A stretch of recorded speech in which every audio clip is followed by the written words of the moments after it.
Hello everyone, I'm really glad to be here again, another week with a new guest. Actually, it's wonderful that it is already the third continent we are visiting in the first three episodes, which is great. So this time we have here with us Rodrigo, which is a guy from Argentina. Rodrigo, would you like to present yourself to the people watching? Yes, for sure. Thank you, first of all, for having me here in your first couple episodes of your YouTube channel. It Thank is you. very interesting to be sharing this wonderful trip with you as you give your first steps. Thank you very much. And of course, and obrigado, of course, also in your language. Yeah. But well, I think you want me to introduce myself a little bit. So I'm Rodrigo, Rodo, short for Rodrigo, my short name, and I come from Argentina, the land of Messi, of Maradona, of wine, of asado, and maybe some other things that you guys don't know yet, but that you will discover throughout this little conversation that we're gonna have with Ricardo. So, Yeah. um, thank you again for inviting me to share this awesome space with you. Okay. Just tell us a little bit about you. What do you do? What do you like to do in your free time? A little bit for us to get to know you. Okay, I am as engineering students. I study mechanical engineering here in Argentina, and that is only one of my passions and gifts. Maybe as you can see in the background of my room, I love to connect with international people, and I think you love it as well. That's Yeah. why we're having this conversation right now. And apart from that, I am very interested and very passionate about languages. I love to learn languages. I tend to learn a new language every year. At least that is my goal, to learn one language every 12 months. And I am passionate about experiencing other cultures as well. So that is the whole point of this channel. And that's why I like your idea so much, because I think we share that. And Yeah. so that is about me. I am 24 years old. I live in Argentina currently, but I have also lived in the United States of America and also in Germany for some time. So I think I have an open mind when it comes to meeting people and sharing my opinions. And I know that some people may find my culture interesting as I find their culture interesting. Yeah. And so I love to share and to express my culture and to be open and open to anything, to questions, to types of, to share a little bit more about my culture. Thank Yeah. you for asking, Ricardo.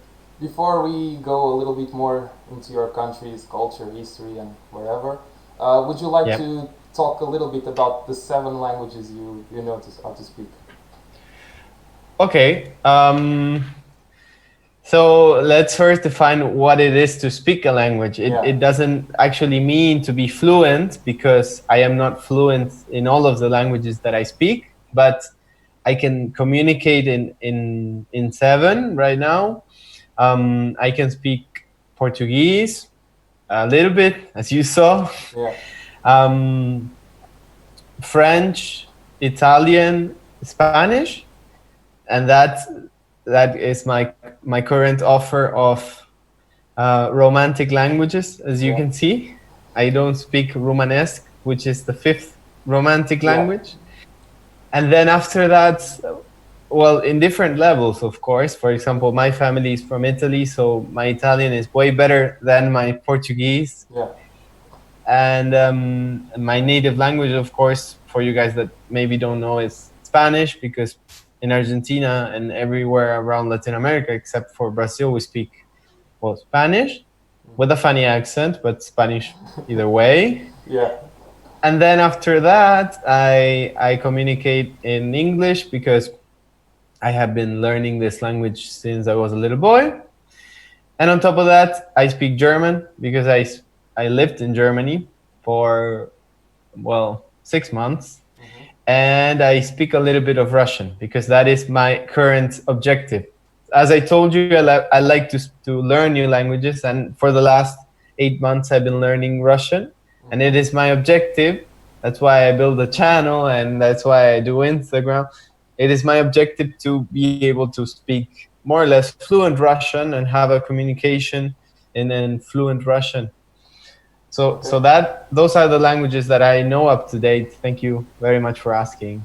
And there is any language that you like the most? Or if you had to speak one language for the rest of your life and everyone in the world would speak the same language, so for you to engage with all the people in spite of it, which one would you choose?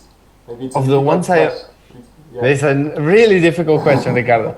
That of the languages that I already know, which is the one that I like the most, Yeah. Or then maybe one that you don't know yet, but say that this is a really curious language. I would love to speak this for the rest of my life. bro, that is an amazing question. I think so. Of the languages that I already know, I can tell you that almost certainly Italian is a very, very nice, very. It sounds really well. It's a very Hmm. musical language. So when you hear people speak, it's like they're singing to you, right? It is Yeah. so nice to hear it. Have you ever been in Italy, for example? No, I It's. haven't. I feel that they when they talk to you, they're like um like like stating poetry is wonderful to hear Italian, Yeah. and that of the languages that I already know. But of the languages that I don't know, I have somewhat of an interest with Japanese. Okay. I think it sounds very interesting. I think it Hmm. sounds really well. um, but if we all had to speak one language all around the world, that wouldn't make any sense, right? I think the world would be a very plain, a very mundane, a very vague place, because Hmm. we wouldn't have all the colors and the richness of the languages. And I think that the languages is one of the things that makes this world so rich and so colorful. Do you Yeah. agree, Ricardo, with me? Yeah, I agree. It makes it more difficult to communicate with people, of course.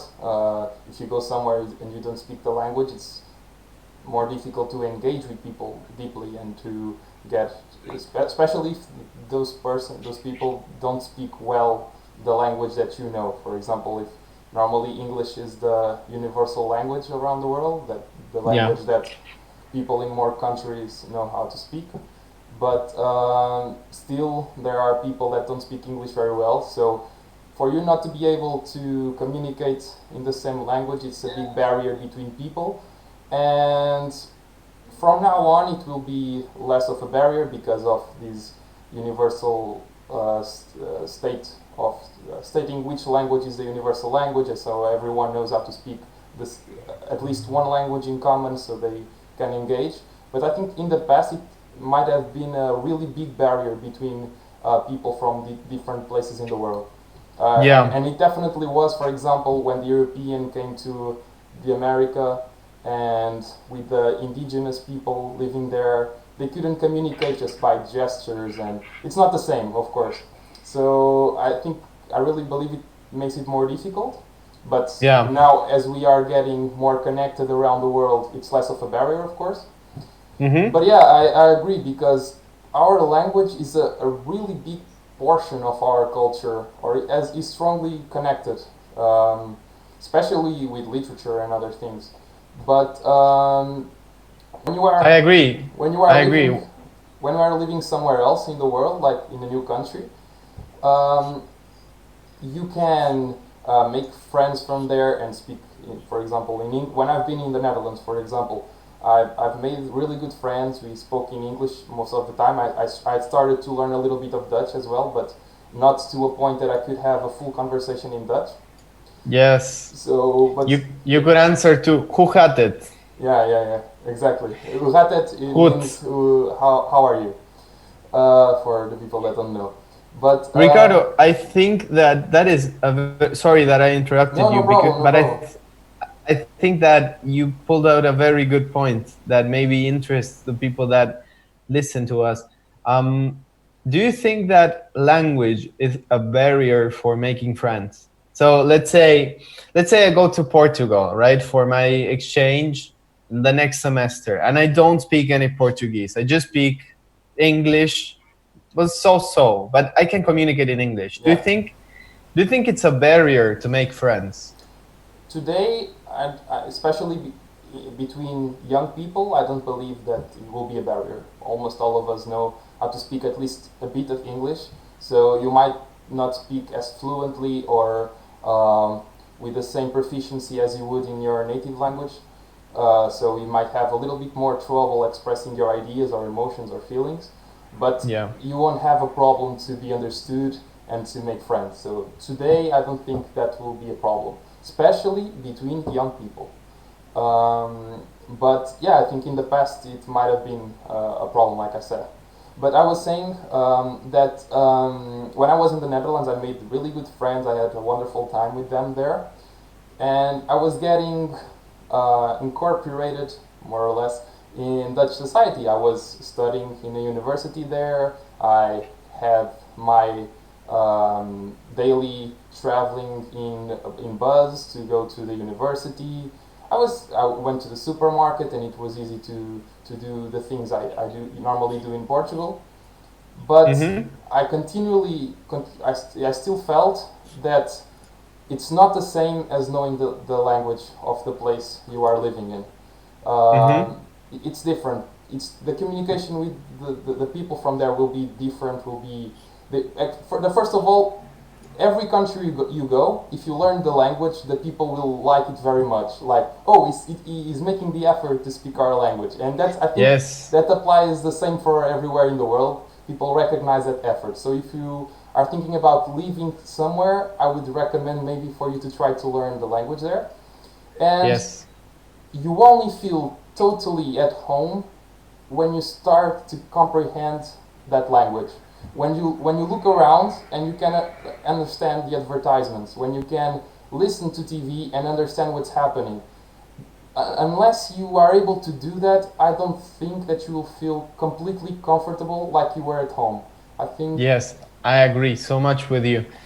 And this happened to me when I got to Germany, Mhm. that I wasn't able at first to speak the language. And so I felt like an alien.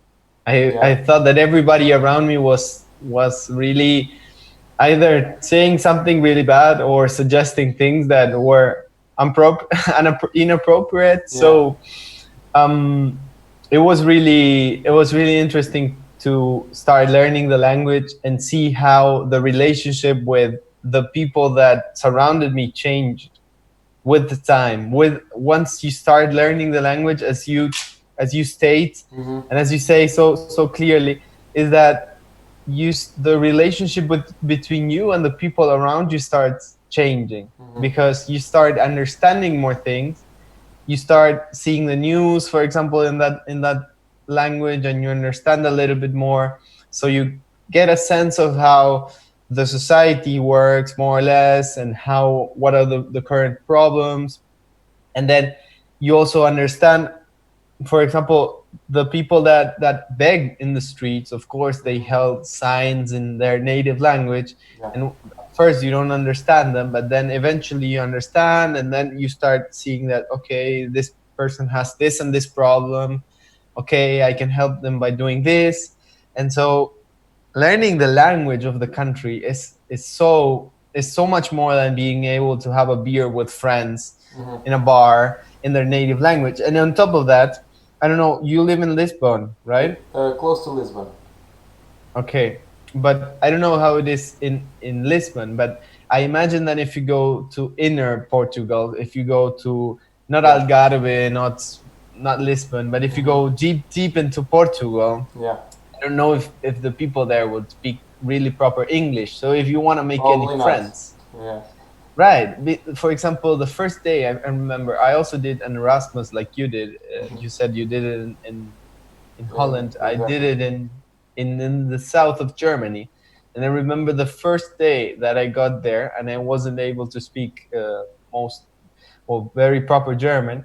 I pulled up the phone and I called the person that was responsible of giving me my keys for my apartment for the rest of the semester. And the first thing I asked is, "Hello, do you speak any English?"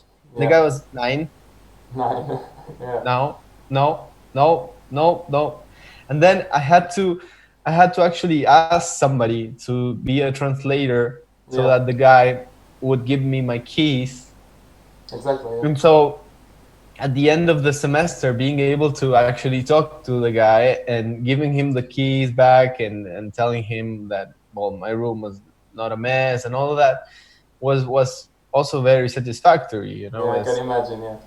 kind of a success, because the guy the first day thought I was an idiot. Like, why are you coming to Germany if you cannot speak any German? Like, and where do you think you are, right? Like, this is the point. Where do you think you are? Why are you gonna talk to me in English if we are in Germany? Like, why do you come here in the first place if you don't talk in German? So he made me feel a little bit bad about myself. I'm not gonna lie. I think it depends on the people you catch.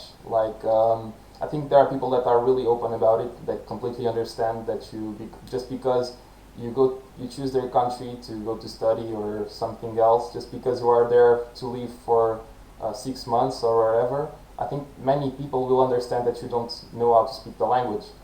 In fact, there are people that live in the country. I know examples of people that live here for in Portugal for years and never learn Portuguese. Just they stay talking in English with everyone, for example, or Spanish, whatever. Um, Okay.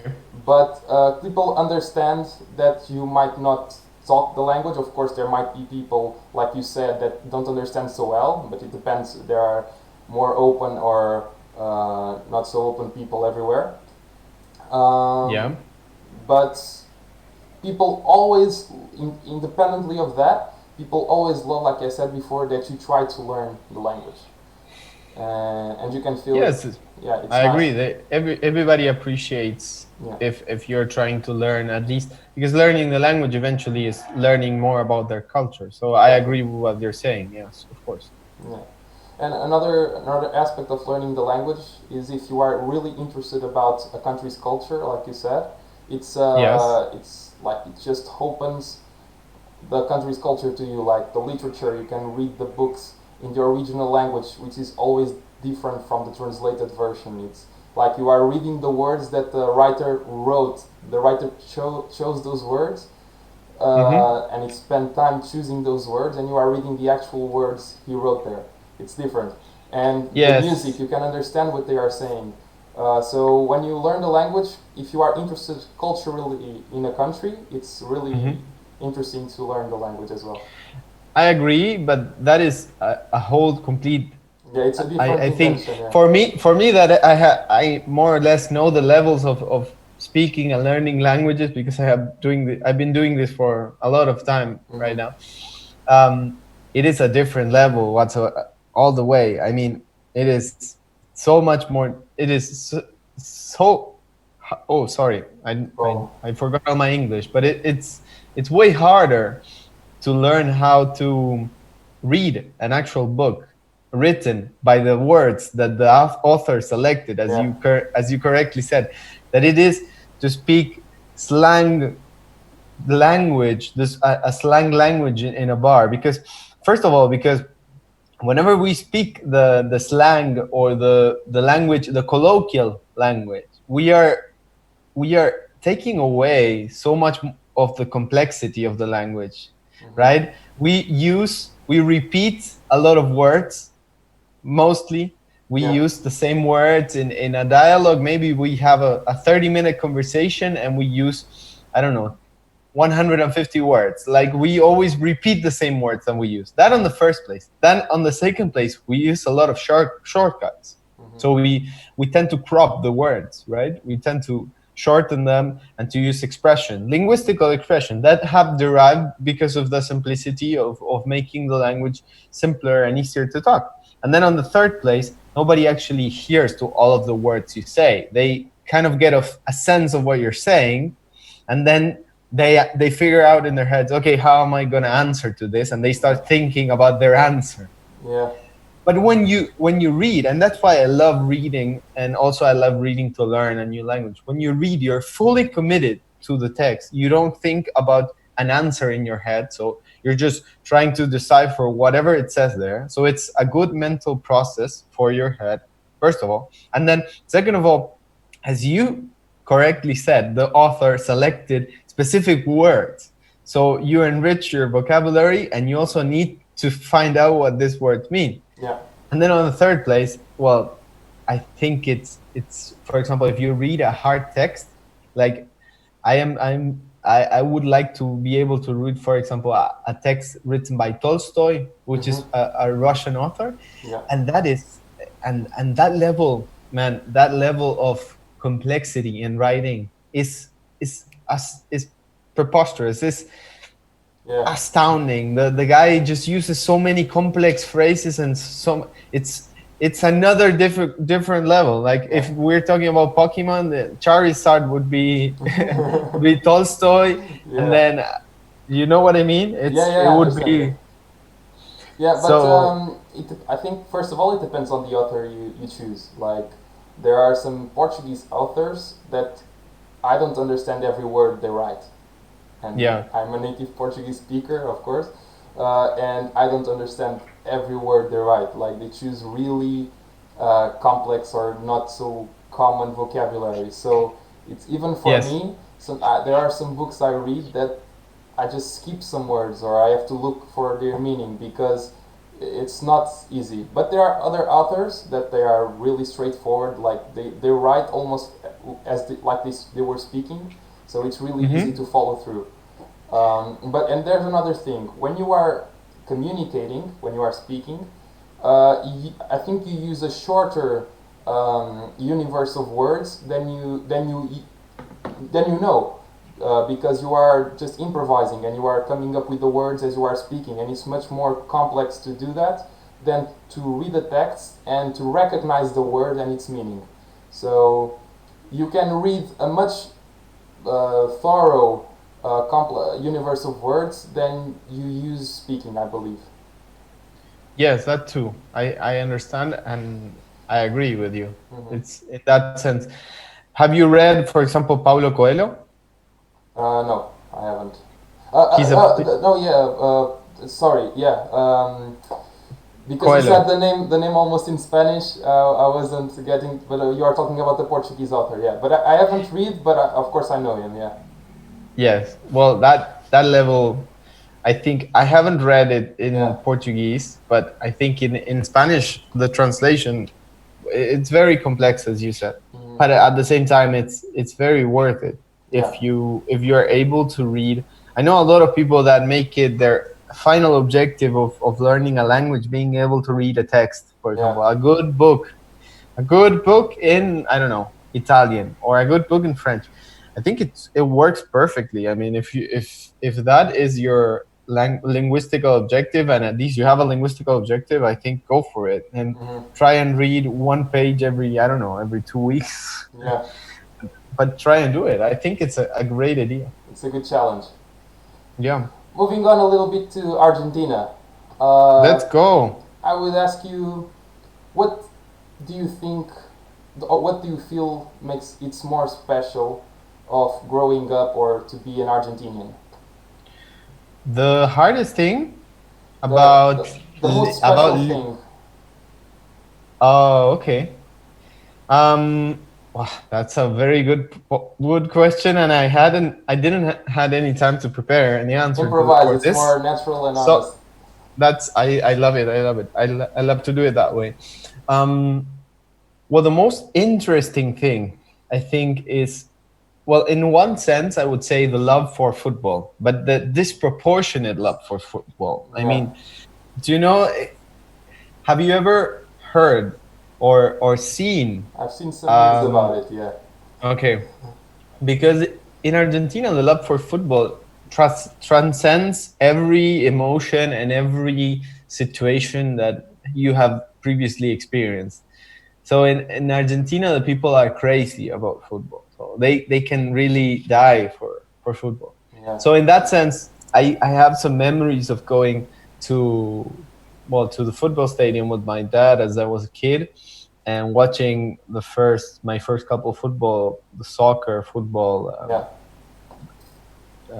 games, matches, yeah. games, Yeah, they're different. and and and they were and they were terrific in the sense of they were astounding, and The everybody atmosphere, yeah, the atmosphere and the craziness. Everybody shouts and everybody swears, and you hear all these words, yeah, and everybody is so crazy.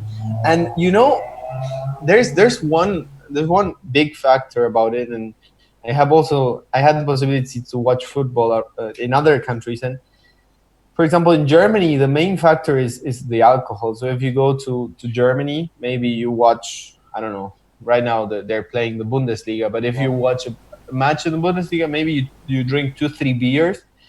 And that's the thing, right? You go, you drink a beer, you're with your friends, you watch football. If your team scores, then you're like, hey, goal, yeah, alles gut, yeah.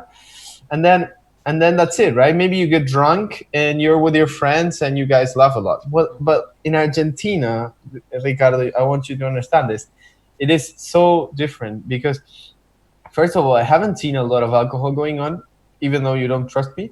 But the people don't get drunk because if they get drunk, they cannot tune into the game, yeah, and they are connected to the game 100%. So they follow every pass, every action of the referee, and they criticize everything. They yeah, criticize. And then one more thing, not to talk about football the whole time, but one more thing that I want to state is that the Argentinian football fan is so promiscuous with his actions, in the sense that in once he would maybe say, oh my god, that pass was horrible, man, what the hell did you just do, like yeah, you are terrible playing football. He screams this, right? And then 2 minutes later the guy scores, and then he's like, oh my god, I love you to death, you are the best, I would like to make a kid with you, you know. So yeah, yeah, yeah. he's so ambiguous, right? So he does this and then he does that.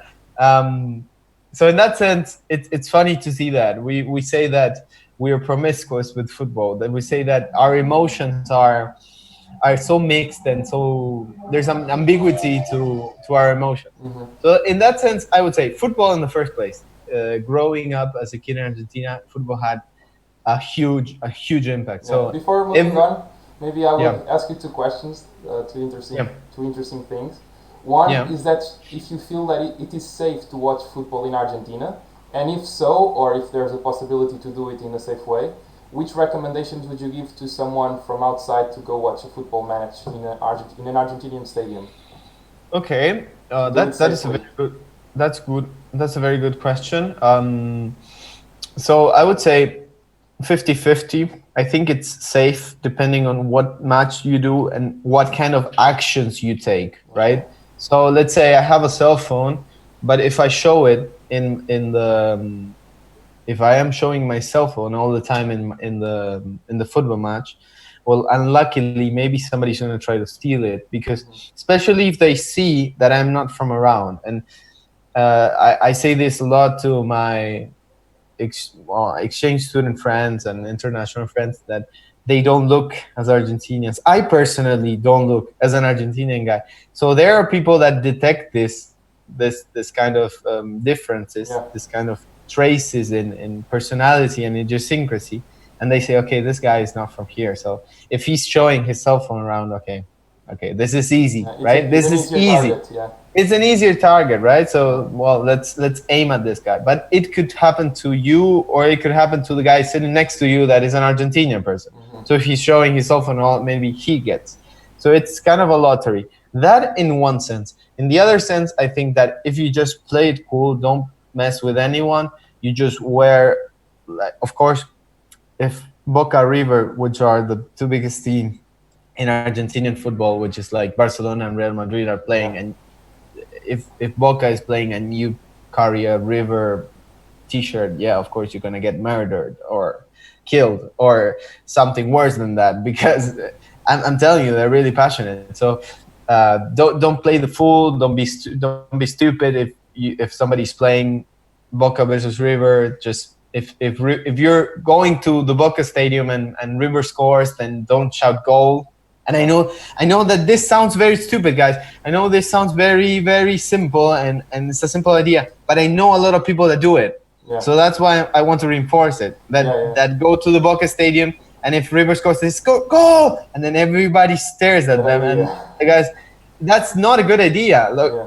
Look, I know a lot of people that got beaten up because of this. I Hmm. am not kidding. So just play it normal, play it safe, man. Just go watch a football match. There's any problems whatsoever, and also be sure where you're getting your ticket from. So I know a lot of people that got scammed because they went without any authorized or verified source, Hmm. and then they got their money stolen. Yeah. So also look at that, take into account whatever.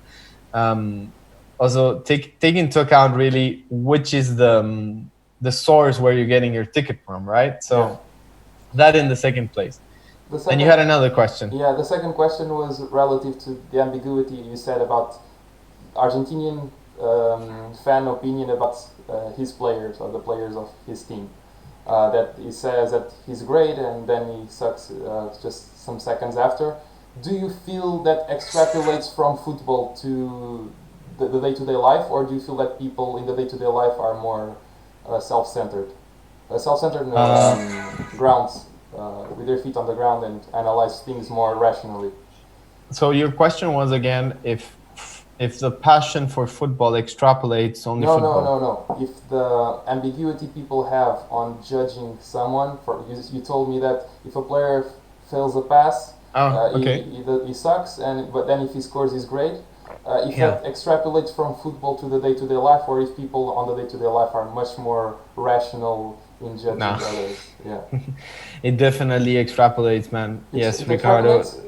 It definitely extrapolates because I would say Argentina is one of the most ambiguous societies in the world, that at least that I know of. Because other societies are more rational. For example, the German society, the Spanish society, they're more the American society. They're more rational.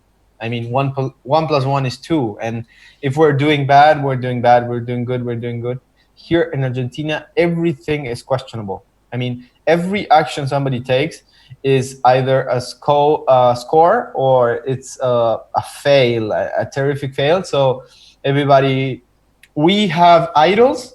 Yeah.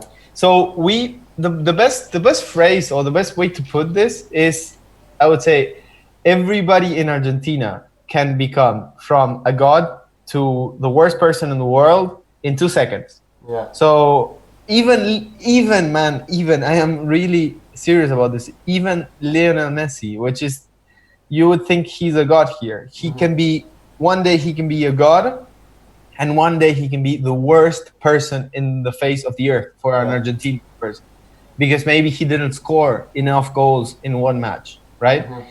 I guess that for you guys, I don't know, Cristiano Ronaldo, he's always a god, right? He's always the best player. But Messi, he can be the best, he can be the worst, Yeah, no, you know? about Cristiano, here in Portugal, people have a huge respect for him, as you can imagine. There were times in which he didn't score as many goals for the national team as he scored for his club. Like, there were times like 10 years ago on which he scored a lot of goals for Real Madrid, but not so many for the national team. He always Yeah, scored many, but not as many. yeah, So people were questioning why that happened, but like that, there was a moment in which he started to score as many goals or almost as many as he scored, and that disappeared. And of course, there can be bad games of Cristiano, yeah, and and people may question why or if the national team isn't focused on his performance. If the national yeah, team should be more collectively built, and I think it is. I think it's more people emotionally speaking that say that, because I think the national team's manager thinks in the whole team, not in Ronaldo, even though he's an important player, of course. uh-huh, But I would say generally people have a huge respect for him, for his quality, for his work rate, and how much passionate he is for representing our national team. So I would say there is an average score of respect and appreciation that is more or less stable. but there are always some fluctuations, of course, depending on his performance and the national team performance. Yes, but any case, anyway, and thank you for sharing that. I think the love for Cristiano is more rational than it is And here in there Argentina is an for interesting Messi. thing. There are some Portuguese people. I don't know how it is in Argentina, but there are some Portuguese Hmm. people who are more Messi fans than they are of Ronaldo. Okay. So those people, because they want to emphasize they like Messi and Messi is better, tend to Hmm. underappreciate things Ronaldo do in his club or national team. Hmm. And there are the people that prefer Ronaldo. So I don't say they tend to underestimate Messi. I don't think that usually happens, but they tend to maybe overestimate in comparativeness the achievements of Ronaldo. I don't know, but there are people that prefer Messi, and those people normally have a bigger. That's normal. They have a bigger appreciation for Messi than they have for Ronaldo.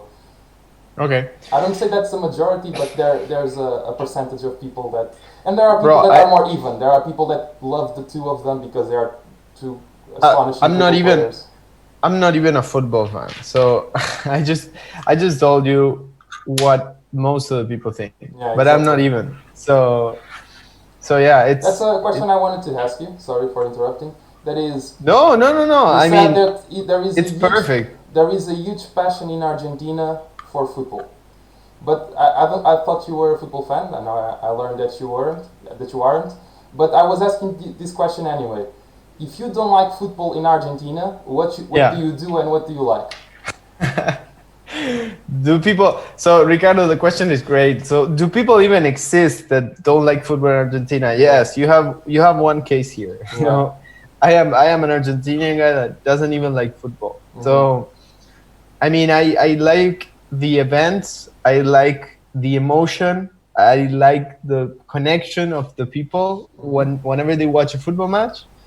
But I don't really engage the game. So what do we like? If we don't like football, I Yeah. guess there's a big passion in Argentina also for tennis. Did you know that? For example, Ricardo, I we know some play tennis players from Argentina, like Juan Del Potro. I don't remember the Del first name. Potro. Yeah. We play good tennis. Yeah. We play good basketball. Mm-hmm. We have a good Yeah, I've basketball heard team. about your national team as well. Yeah. That in the sense of sports. And well, there are others sports also as well. For example, do you know what horse riding, for example? Horse riding. Horse, Yeah. horse riding in Spanish is called equitación, Yeah. which is a very solid discipline here in Argentina. And then there's something that derived from, I say this maybe in the case one of your viewers wants to learn a little bit more about the culture, Mm-hmm. that horse riding eventually derived or developed into what's this called? Polo. Do you know this game? Yeah. It's like playing on top of horses with like a stick and just eating a ball on the Yes, ground. I think is that. yes, exactly. It will be like hockey, Yeah. right? But on top of a horse. Yeah. And so that's a sport that Argentinians are, well, we are the best in the world in that. We have the two best teams in the world. Mm-hmm. And I didn't know that.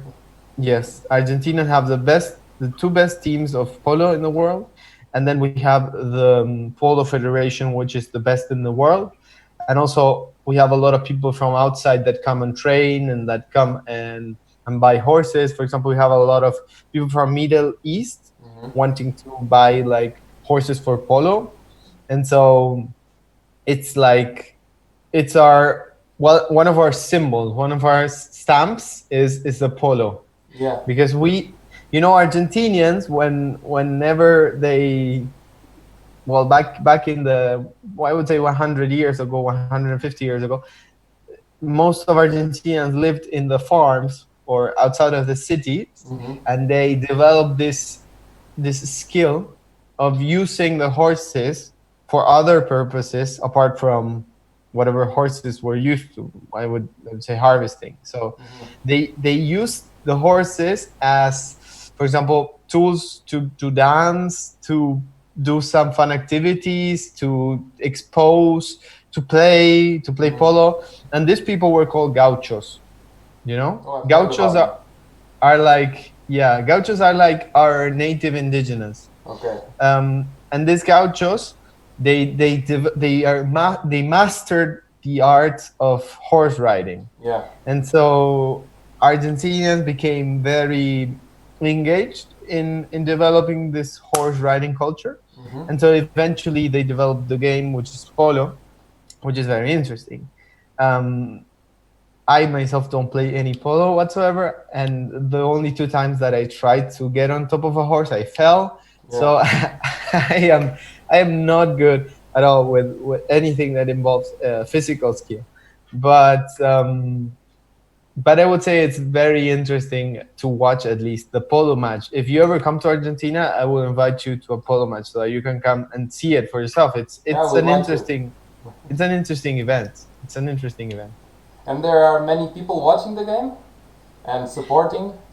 Actually, yes. Actually, it's a very fun game, and the funny part is that Argentinians are passionate about anything, everything, and anything. So whenever they score, they would also shout, right? So Yeah. it is kind of a bureaucratic, monarchic game that in England it would be played, and everybody would be so preposterous and just Yeah. drinking a cup of tea. But here it's like go whenever they score. But it's funny because it's a kind of an elegant game, Yeah. and people are still very passionate about it. Yeah. That's one thing you will discover whenever you come here, that Argentinians, we are passionate about everything and anything, man. We are passionate about everything. And apart from And sports, for example, going to more cultural things, which would you say are the main interests in Argentina? um, the main interest apart from football, it would be, for example, meat. We love to do something that is called asados, Mm-hmm. which are basically, it's like a barbecue, Yeah. and you invite your friends or your family, and you play music. Maybe somebody has a guitar and they play some music, and we drink some wine, some red wine, and we cook a lot of types of meat, not just one specific type, but a lot of parts of the cow, or chicken, or pork, or whatever you want to have that day. I Mm-hmm. would say that is also a stamp of Argentinian culture. It would be And are having any special days on which you always do those things, or it's like a weekend every kind of Sun. thing? Yeah, it's a weekend kind of It's thing. more like a Sunday kind of thing. Okay, Yes, okay. and that's definitely an Argentinian stamp, because something that people like to do, and something that whenever I have international friends come here, first thing they do is they have to try the Argentinian asado, which is Yeah. the typical thing. We like to drink wine a lot. I think that's it is because we have a very, very good wine that comes from the part of Argentina that has a lot of mountains. Mm-hmm. And apart from that, I would say, I was thinking about this question in the back of my mind. I was thinking, what do Argentinians like doing, or what makes the Argentinian person different from other people around the world? One of the things that I think I concluded is that we Argentinians have a special, I would say, relationship with nature, Mm. and because the country is so is such there's such a variety of different types of nature and different types of climates, that everywhere around the country, I would say Argentinians have developed a solid or a special relationship with the nature. And I don't I remember all of my childhood being either in the we are right next to the river, so either in the river doing some fun activity, in the forest if you have the chance to go to Patagonia, which is my favorite region in Argentina. And I don't know, it's a different relationship. So I would say Mm-hmm. Argentinians like, well, but here in Buenos Aires, which is the hot spot, the dense spot where everybody lives in the center in Buenos Aires, a lot of people also have a good relationship with nature in the sense that they always go to, so what's normal or something that a lot of people do is they go outside of the city during the weekends, Mm-hmm. and they have like a farm or a little piece of green space where they can enjoy to being with nature a little bit more. Yeah, yeah, I understand. Uh, would you like maybe to tell us any kind of particularly popular and funny saying that exists in your country? Funny sayings. Yeah, and Ah. yeah, So would you like me to tell them in Spanish? Would you like me to say them in English? you can maybe say in Spanish and then translate and say what it means and how it relates to the Argentinian society. Okay, sounds good. Let me think about a couple ones, but um, so Argentinians, they like to use a lot of slang words Mm-hmm. and words that maybe if somebody that somebody in another language, I mean, if somebody that knows any Spanish listens to, maybe they don't understand because there's a specific word that is from Argentinian slang. Mm-hmm. Um, Either way, okay, I'm gonna say one of the phrases that I know. In Spanish, it would be, si te gusta el durazno, bancate la pelusa. Yeah? That would be it in Spanish. Yeah, Now I'm gonna make the effort to translate everything. translate. So if you like peach Yeah, is durazno, then you need to bear, or you also need to cope with. to be able to cope with the little thing that that peaches have that you don't eat, Yeah, which we call pelusa, but I don't know what's the specific name in English. But basically, there's a part of the peach that you don't yeah, eat, exactly. In the and middle. then in the middle, right, the seed, of course, right. Yeah. And if you don't, so if you want to enjoy, basically that phrase means if you enjoy doing this, Mm-hmm. well, know that it also comes With the with a cost. negative aspect, Yeah. with a cost, right? Exactly, Ricardo, with a cost. So if you bear this cost, okay, then you can proceed enjoying this thing. But if you don't like this cost and Mm-hmm. you don't like to see this and to handle with this, okay, then don't mess with this thing. And Yeah. I think that phrase represents us very well. I think that is a very good representation. There is any example of how you can see it in Applied. society or the application of it in the society? Because you say that it represents you very well. Would you like to give us an example of why and how it represents you very well? A situation Yeah, of your day-to-day life. yes. In my day-to-day life, I really don't know, but I Not can tell necessarily you. yours, but generally speaking. Yeah, in general. But I can tell you that, for example, in my specific case, making the decision of living in Argentina is very attached to this phrase, Okay. because Argentina has a lot of problems, Mm. a lot of problems, especially problems that have to do with politics and with economics, Mm. right? For example, yesterday Argentina was declared in deficit, which means that we don't pay the debt, which Mm-hmm. means that the inflation, which is already high, will tend to increase even more, and all of these economic and society problems that eventually make it hard to live here, Okay. especially if you don't have a way to make a living. Mm-hmm. So what do I want to say with all this?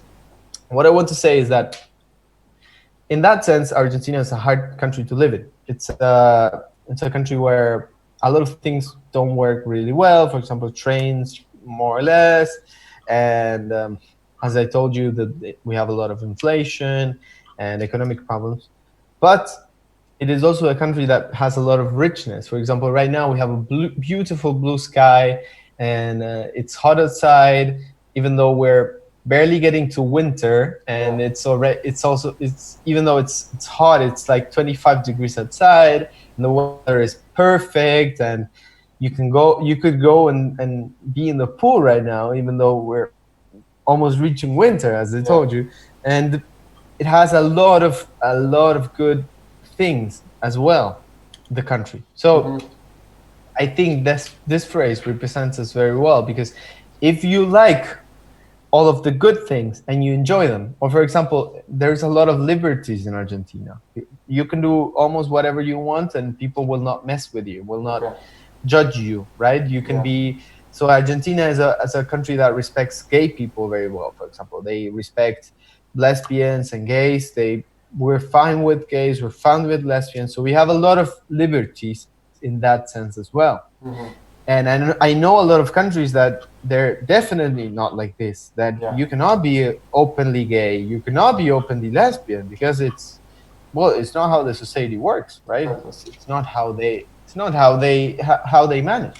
Yeah. So if to close my idea, right, if you like all of the good things that Argentina has, the liberties, the good weather, the good wine, the good people, because people are very charismatic, very open, very friendly, very warm. Mm-hmm. If you like all of these things, okay, bear having the political problems, the constant disputes with other countries, the inflation, the all of the problems that we have. So I say that is a phrase that I make myself.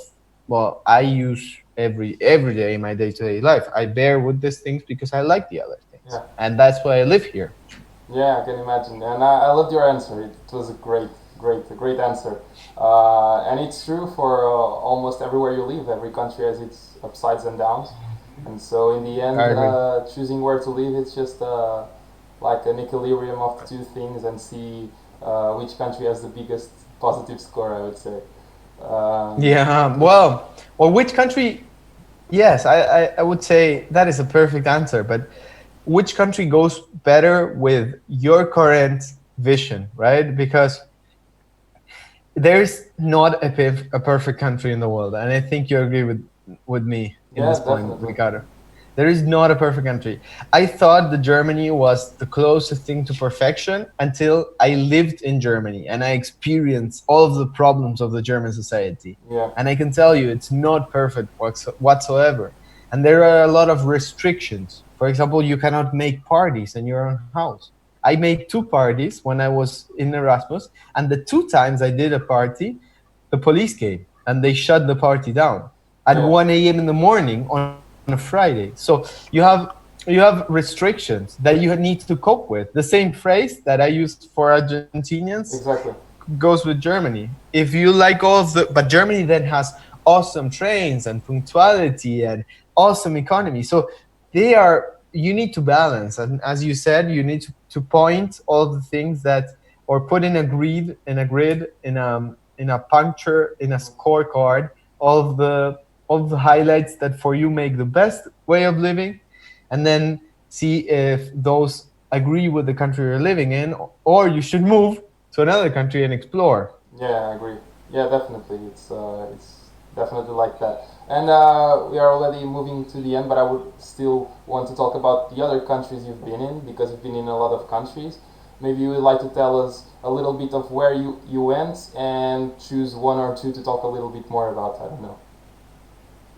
Okay, sounds good. Thank you for asking me. First of all, because people, well, maybe they're interested.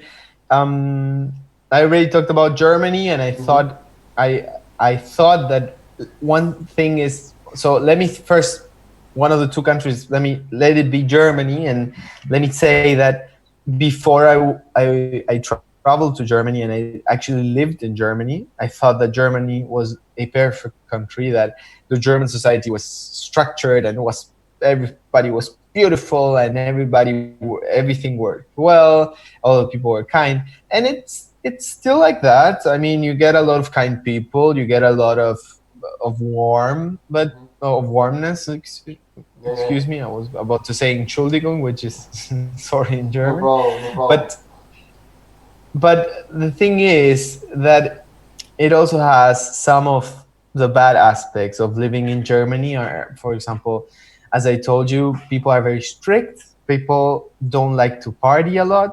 I mean, not in houses. Maybe yes, the techno parties, but people respect the working culture a lot. Yeah. So you cannot be loud, for example, on a Thursday. If you're in your house or in your apartment and you put loud music on a Thursday, people are gonna knock in your door and gonna be like, "Hey, tomorrow I need to work and I need to get at 7." So either and they can either so if they are taking the kind gesture of knocking in your door and being like, "Hey, tomorrow I need to work, shut down the music," that would be kind of them. You know what Germans would do? They would just call the police, because the police is the ones that, I mean, that's the job of the police, right? Hmm. So the Germans is like, okay, police has this job, so police needs to come right now and finish this party, because that's police job. That's not my job. Hmm. So they just call the police. So that's one sense. In Argentina, your neighbor would knock on the door and be like, "Hey, bro, can you put a little bit down?" So that would be different, right? Yeah, We that's right. have more of a closer. But you told me to talk about other countries. I would say I was also in Russia, and it's a beautiful country. Russia is a beautiful country. And I was also in the Nordic countries, Norway, for example. Hmm. Norway, I think the flag is over there. Yeah, That's it the is. Norway flag It is. Yeah. over here. And the Norway, man, is so beautiful. It's so similar to Argentina in the sense of, we have a lot of nature, and Norway has beautiful, beautiful nature, But it's more of all over. a cold kind of environment, right? With Yeah. snow and really high mountains. No, maybe not the high mountains. I don't know. Yes, it's a very, it doesn't have a lot of high mountains. I would say they're called fjords. So it's Hmm. it's a special kind of mountain that they have, which are basically small mountains that fall into the water. So it comes the edge of the mountain, and then comes the water, and Yeah. that's a fjord. That is a fjord, and Norway is filled with fjords and all kinds of fjords. It's such a beautiful country.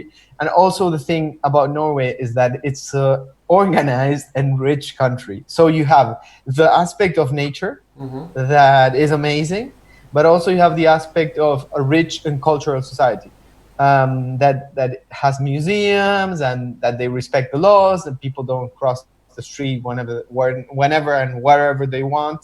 They follow the rules, and they are a Yeah. rich country. So it is a biased sense, and it is very, very nice to see that they were able to combine these two things into one beautiful country. And a downside for people that want to travel to Norway is that beer costs around $8, and I am talking about a little beer, right? Yeah. If you try to buy a little beer in a supermarket, it will cost you around $7 or $8, guys. I am not kidding, because they have a big tax Yeah. on alcohol and cigarettes, and so it costs around $7, and that is crazy. I couldn't live, for example, I couldn't live in a country that sells beer at more than $2 or $1. Or in Germany, it costs 20 cents of euro. But so that's the downside of Germany. Yeah. Of Um, Norway. it, of sorry, of Yeah. Norway. Yeah. That Yeah. is the downside of Norway. And But it's a beautiful country. what time of the year have you been there? I was in July, which is the best time. Yeah, I was wondering That is, because you didn't talk about maybe the really small number of sun hours that you have during the winter. That may also be a downside if you like sun very much. that is a And the great cold point. temperatures and the really cold temperatures. Well, that is another thing. When I was in Finland, which is very close to Norway, and the climate is more or less the same, you were midsummer, huh? Midsummer. Yeah. I'm talking about 20th of July, midsummer, and I was wearing a jacket, man. It Yeah. was 15 degrees. So imagine midsummer if I'm wearing a jacket. Imagine during the The winter. winter, yeah. Imagine, just imagine how cold that place gets. Yeah. It's very, very, very, very cold. But at the same time, it has the beautifulness of the cold, because I didn't have the chance to go there. But in Finland, there's a part in the north, which I think it's called the Santa Claus village, Mm-hmm. and there you have deers, and you have trees with snow, and I mean it's wonderful if you Yeah. like those things. And then you can see the aurora boreals. How do you call that in English? The northern lights. Do you Yeah, know the yeah, yeah, yeah, northern lights? yeah, yeah, yeah. No, And the the northern lights, you can only see them very up north in Finland and Norway, of course, you've seen because it during the summer I didn't. nights. I No. think it's only during the winter nights. I'm not sure about this, Yeah. but I would. But Yeah, a fun aspect about the times of the day is that, as you correctly pointed out, during the winter they have very short sunlight hours, so maybe 5 6 hours of sunlight, and then so imagine you go to work, it's night, you spend all your day during the work in your office, and you come out and it's night again. yeah, So that's one of the things that makes the Nordic and the Scandinavian societies so unhappy, because they don't get enough sun, and that is proven. But then when you are in summer, for example, I was in Denmark during the summer, during the 20th of July, or I think it was June, and then the sun doesn't set. So yeah, it's like 10 p.m. at night, and you have a sun like 6 p.m. in the afternoon, and then the sun sets at like 11. yeah, It's so crazy. It's so crazy. So they get these extremes, and Denmark is also a funny country. One funny fact about Denmark is that, as beer is so expensive, the same way as in Norway, the people travel from Denmark to Germany, and they buy the beer there in Germany, and then they yeah. come back to Denmark It's with a still lot of beer, it's and still it is worth the gasoline still. cost. Exactly, it's still worth it. The cost of traveling back and forth to Germany is still worth all the money that you saved in alcohol. So it's a very funny point. I think it's amazing. Yeah, and there's no control in the borders because we are talking about European Union, so they can Yeah, do it as they want. I think. I don't think there's any control with it. freely. Yeah, exactly. No, We are no already whatsoever. with an hour time of the video. We are already talking for an hour. It went really fast. It's been really It went enjoyable. fast. Yeah, Yeah. I'm enjoying the conversation very much, but I don't want to extend much more for the people watching. Okay. So maybe I will give you a chance to deliver a final message that you want to share with the world. Maybe also promote a little bit of your YouTube channel, because I know you because you talk so many languages and you like to learn and also to teach about them. Maybe you want to share that as well. And yeah, just leave a final message for everyone. Well, thank you. First of all, I want to thank you for giving me this option, or this space to talk a little bit about the things that we love to talk about. Yeah, I think it's a very good idea, and my final message would be that people should be more open to know new cultures, new societies, mm-hmm. because the only reason why I traveled to Norway and Finland and all these countries in the first place was because something inside me sparked a little fire, and I said, well, maybe people there live well, and maybe people there know a little other things that I don't know. Yeah, And so I went, but I could have stayed in Germany, I could have stayed in Argentina, which is already nice. yeah, But there are other things that maybe are nicer. And that's the funny part, or the beautiful part of having an open mind. So yeah. if you if you One thing that my father sometimes used to say is that when you have lived all your life in your house, if you've never exited your house, if you've lived there all your life, that's all you know. The walls of your house, the divisions. That's what the world is to you. There's nothing else. But then, yeah if you go to your backyard, your world just grows a bit, and you see new things, you learn new things, you hear new things, you get maybe new tastes, or maybe new smells, and you expand your universe of knowledge and what you've seen, and yeah you can grow from it because you have new things coming to your world. And then if you go after your backyard, your world grows more and more. And so that's a bit of an analogy with exploring new countries, because we know a lot about our country. Maybe sometimes you can hmm even learn even more if you travel more inside our country. hmm But when we go to totally different places on Earth, like the weather is completely different, the culture is completely different. Something that may be nice in your consider nice and good behavior in your country might be completely wrong in another country, and you still have to learn Yeah.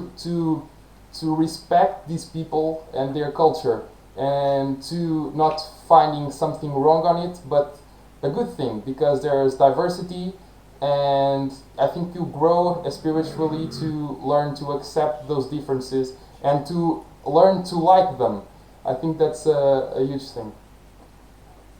I agree with what you said in every sense. I mean, if you ever, I agree with the phrase of your dad as well. If you only lived in your house, you only know the walls of your house, which may be very pretty. You maybe Yeah, have you may be having a very nice house, very well decorated house, and that may be fine. But if you try and expand and go and visit other houses, or go to your backyard, or go to somebody else's backyard, then you will start seeing that there are other ways. For example, let's say in your house you painted all of the walls in blue, but some other guy painted them in red.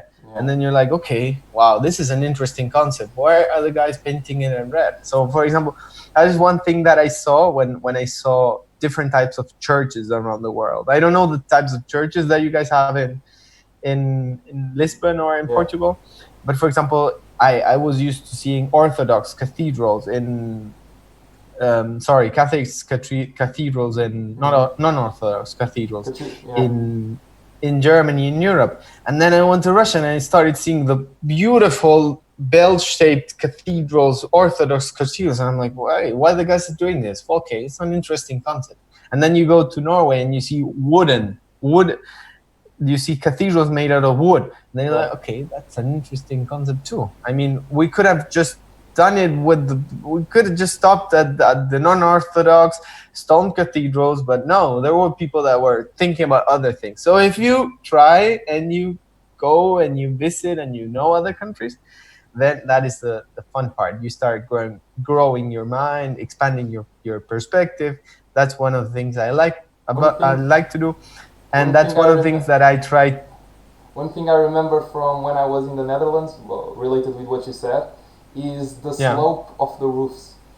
Because the slope of the roofs in the Netherlands tends to be much bigger than the slope we have in Portugal. And I think that's related with snow, because it snows there, and so the snow yeah, needs to fall, to fall. because Yeah. otherwise the weight would be too much weight. It will maybe break the roof, and here we don't have that. Mm, So to learn that, it's fun, like you were saying. yeah, maybe that's a solid point. And I wanted to say that that's what I tried to do in my Instagram channel. That I'm gonna leave the link in the comments of this YouTube video. Hmm. I try to show a little bit about other cultures apart from mine in the world, and I also try to share those in other languages, because that's what I like to do. That's why I think that people don't have the chance as we do to go visit all of these countries, and I like to share a little bit about that. And then also I am I'm helping people right now to learn Spanish for free. I just do it because I think it's fun, and I Hmm. think that more people should speak more languages in the world. So I also want to share the link to my Instagram channel, You and mean I'm YouTube, gonna right? write. No. I'm doing all this in Instagram right now. Instagram. Okay, So okay. yeah, yeah. Um, because I just think that if more and more people speak more languages, then we're gonna be able to be a more connected world. Yeah. So eventually, that's my whole objective. So I'm writing those two. I'm putting them in the comments of the YouTube video. Already did that, and those are for Instagram, right? So yeah, Ricardo, I don't know if you want to say another thing, but I want to thank you very much for inviting me again. It was Yeah. an awesome time speaking with you, man. Yeah, I just want to say the same. Thank you very much for accepting being here and to share all these experiences and life things you've learned from your traveling, the what languages you know how to speak. It's wonderful. And so yeah, Hmm. I'm just really thankful and grateful for you to share this time with us. And I hope everyone seeing it liked it and enjoyed, and the people that are still going to watch, because many people don't watch it live. Hmm. So yeah, thank you very much.